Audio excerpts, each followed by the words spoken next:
তো এটা হচ্ছে আনন্দ, এটা হচ্ছে জোশ। এইখানে কতবার আসছো? এই স্পটটাই ফার্স্ট টাইম। আচ্ছা, দার্জিলিংয়ে বহুবার এসেছি।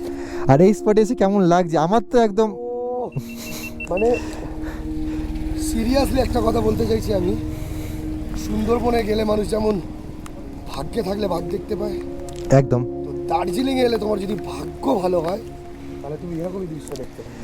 তো যেমনটা তোমরা দেখতেই পাচ্ছ, যেমনটা তোমাদেরকে আমি দেখাচ্ছি এই দৃশ্যটা, সত্যি বলতে একটা সময় এটা আমার স্বপ্ন ছিল। আমি ভিডিওতে দেখতাম, আমি যখন আসতে পারতাম না, কোনো রকম সুযোগ সেরকম হয়ে উঠতো না পরিস্থিতির কারণে। বাট আজকে ভগবান এই সুযোগটা দিয়েছে, অপরচুনিটিটা এক্সপ্লোর করার জন্য। তো আমরা এখানে এক্সপ্লোর করছি।